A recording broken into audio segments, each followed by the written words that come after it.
Most of us have heard this phrase before, and even if you haven't, many of you have intervened on behalf of someone else without even knowing what it was called. Maybe you called the ambulance for someone who was sick once, or broke up a fight at some point. This is called bystander intervention, taking the initiative to help someone who may be a target for harm. Bystander intervention is all about overcoming the bystander effect. Now, the bystander effect is the phenomenon in which, when there are a greater number of people around witnessing an incident take place, the less likelihood that any of them will step in to intervene. Now, there are several reasons why people do not intervene, but most common is the diffusion of responsibility, or assuming someone else will take action. Since we know this may not happen, it is on each of us to do our part to intervene when someone is in trouble. We're calling on all of the Spelman community to be active and not passive bystanders. And in order to be an effective, active bystander, you need to know some target strategies to step in.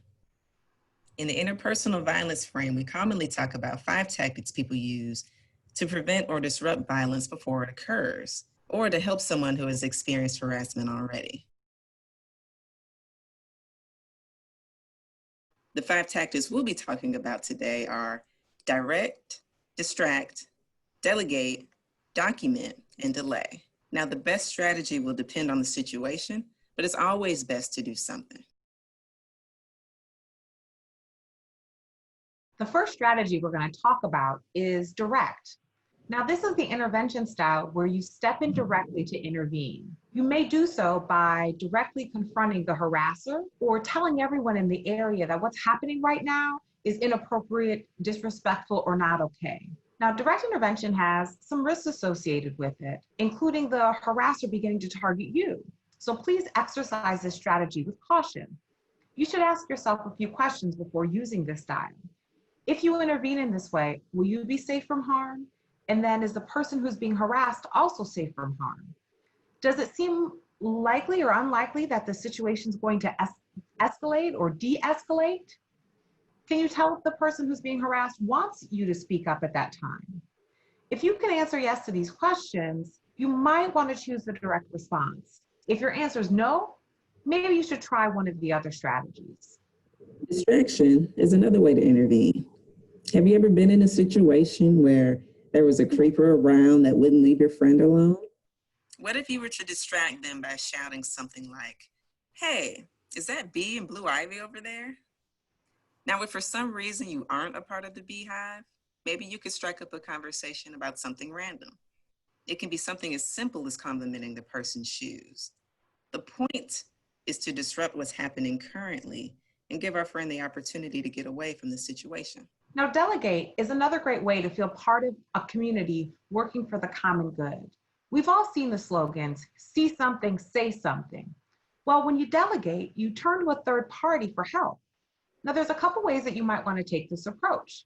Maybe you're in the club and that creeper's messing with your friend again. Maybe you don't feel comfortable approaching them directly. So you tap security to say, hey, there's somebody over there in the corner who's getting too handsy with people. Or maybe you see something happening and you use it as an opportunity to tap someone's friend on the shoulder to say, hey, your friend is in trouble, or hey, your friend is causing trouble and harassing people. In that moment, you could use that as an opportunity to talk with their friends to develop a strategy on the best way to disrupt any possible danger. And you can do so together. One could also choose to delay or defend. Sometimes harassment happens before anyone can intervene. Now, if you can't act in the moment, you can make a difference afterward by checking on the people targeted. Simply saying something like, hey, are you okay? Or is there something I can do? If they want to report the incident, for example, offer to assist. Share resources such as contact information for an advocacy group that can offer further assistance. The goal of this strategy is to demonstrate to the target that they are not alone and that you do indeed care. Document is another strategy that people don't always think about, but in the year 2020, just about everyone has a smartphone. And it can be really helpful to record an incident as it's happening. But there are a few things we want to keep in mind when we record to do so safely and responsibly. First is to assess the situation. Is anyone offering help to the target of the abuse?